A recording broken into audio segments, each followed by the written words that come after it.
Hi, this is Amanda Elo'esh, here to help all of you who are outside the box or about ready to step outside the box, wild at heart, living your life the way you want, and helping you thrive in doing it and not making it a struggle.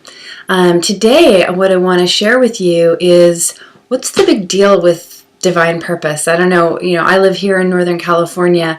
And I have lots of friends and community members, and I'm on some really great mailing lists, and I hear a lot about divine purpose and finding your divine purpose. And I've talked about divine purpose, and what's the big deal about divine purpose? What does it all mean? And so what I wanted to share with you a little bit today is, why would you care about divine purpose? What does it mean for your life? So as I was thinking about, I was kind of think about, have you ever had the experience of, like, you go into the kitchen and you're standing there and you're like, why did I come in here?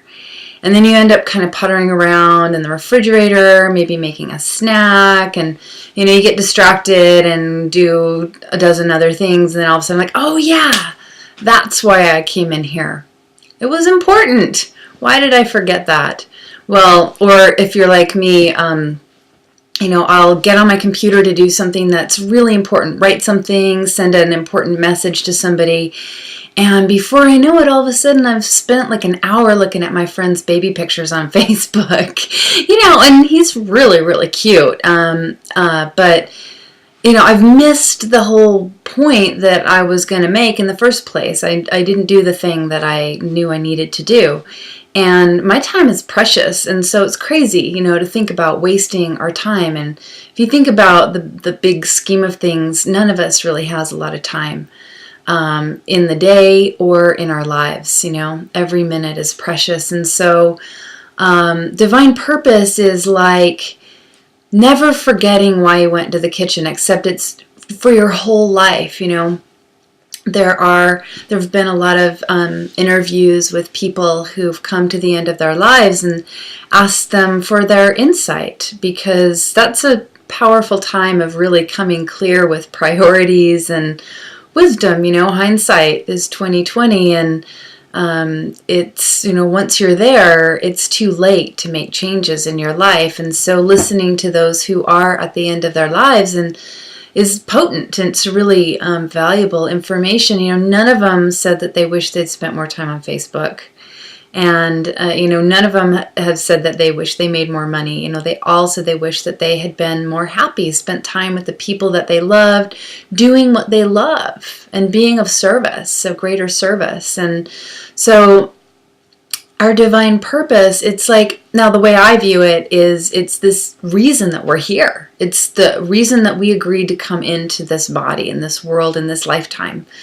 And it's really easy nowadays to get distracted from that. There are lots of suggestions from our parents, from our teachers, from church authorities or leaders that give us guidance, oh, you're never going to make money doing that, or I don't know that that's really, viable for you, or that's a good idea. And we listen to those things, and before we know it, we're making money and we're doing the thing that society says we're supposed to do, and but we're not really happy. And if you're like me, I've known my whole life that there's something inside to share. And on some levels, I've always known what it was, but I haven't really known exactly how it manifests from the spirit realm into this world here in a way that I survive, because it is important to be able to pay the bills and, pay the rent and eat,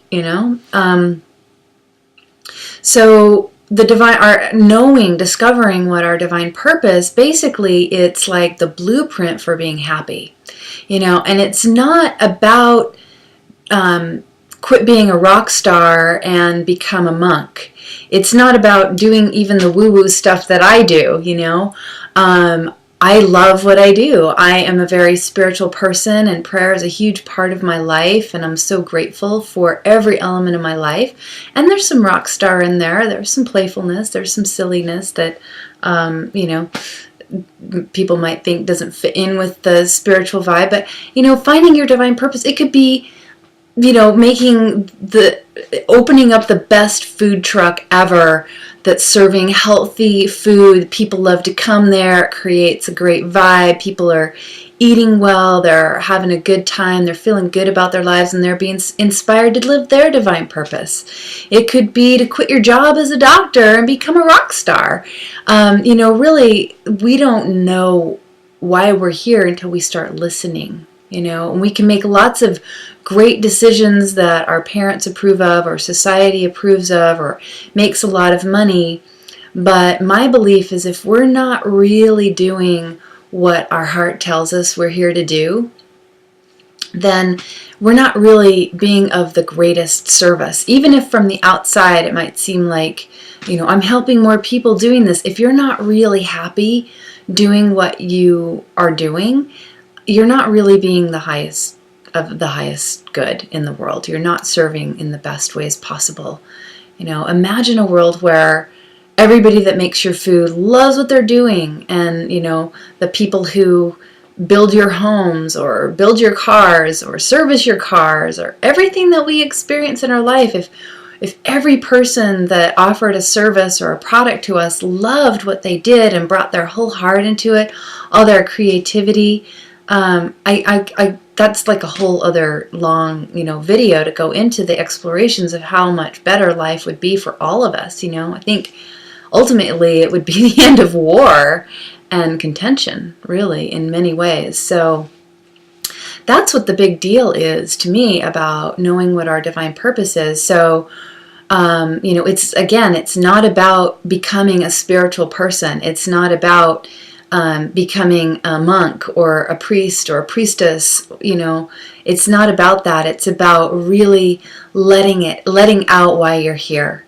And it could be anything. It could be something very surprising. And so you might be asking, well, how do I know what that is? Well, if you want to go back to my video archives, just a few weeks ago, I posted a vlog called Making Love with God, which is about listening to our higher source, universe. I consider there's a creator that I'm in communication with, but you don't even need to believe in that. Just your higher wisdom, the thing that's bigger than the ego, that's bigger than your old wounding, it's bigger than the limiting beliefs that we learn in the world. That's not ever going to make you enough money, whatever, you're too loud or whatever it is.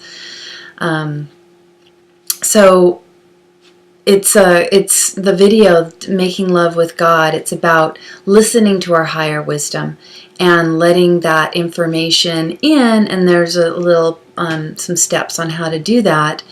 And what I'd like to do is offer you just a brief little connection into how you can tap into what it is, some clues that you might already be carrying with you as to what your divine purpose might be, or at least some of the elements that might be involved.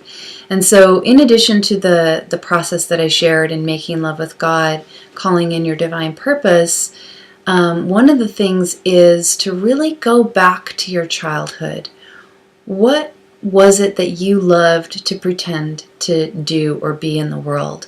What were the things that you were particularly good at? And this is, before mom and dad or teacher, got upset at you for doing those things and told you they were not appropriate or not worthy of your time, or honey, you should be doing your homework right now. You shouldn't be, playing the guitar, or I don't know, whatever it was. But for me, when I was very young, I really loved being in these interesting states of meditation. I didn't even know what meditation was.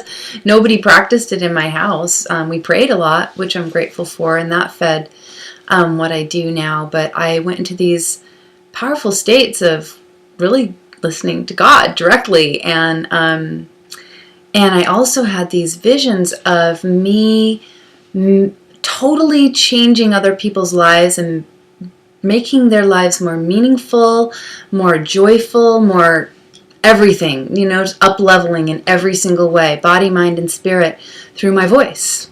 And I originally thought it was from singing. And unfortunately, my own, advice I told myself is, you're never going to make a living doing that. That's not practical. And I didn't even start on that journey. I was actually horrified of singing in public, and I'm getting over that. But now I do transform people's lives with my voice, sometimes through song, usually in ceremony, and maybe at some point when I get brave enough, I'll do some singing for you here. It's a little nerve-wracking, but I will share it with you eventually. But I do change people's lives with my voice. I do guided imagery work, and I use tones in my voice, not necessarily consciously, but people pick up on them, that transforms their way of thinking, and they get the transmission of what I'm saying beyond just the words.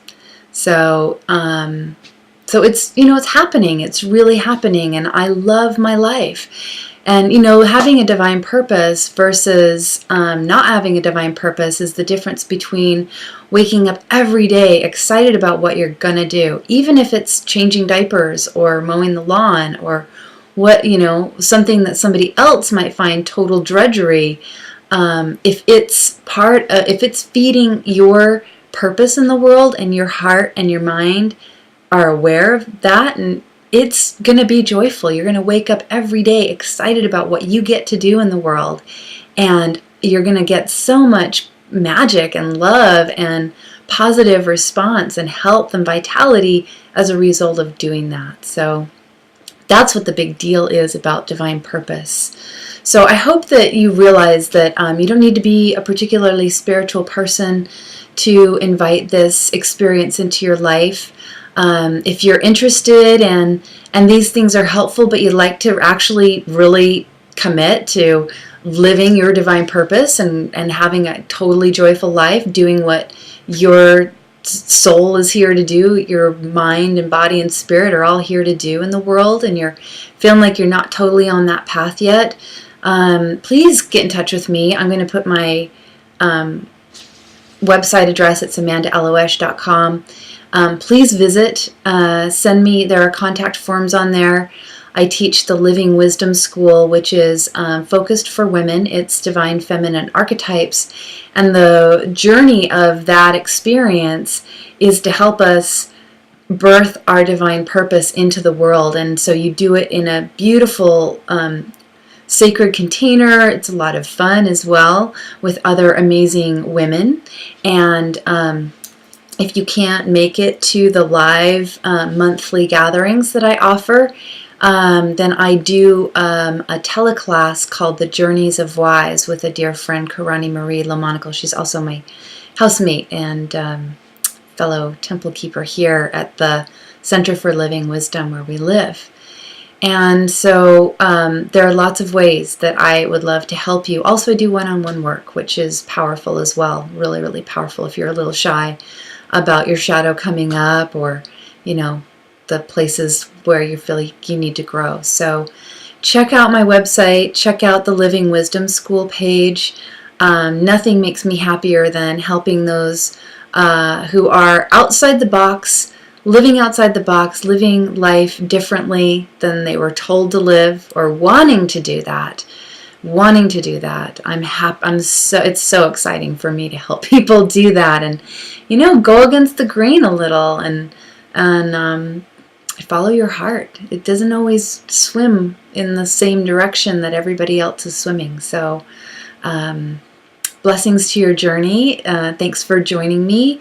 If I would really love to hear from you, any insights that you have about divine purpose, and if you have insights to share about what your divine purpose is, or your growing edge around moving towards that. I would love to hear from you. Please leave a comment in the comment section and drop me a line and tell me what you think of this website, because I'm here to be of service. And thanks for joining me.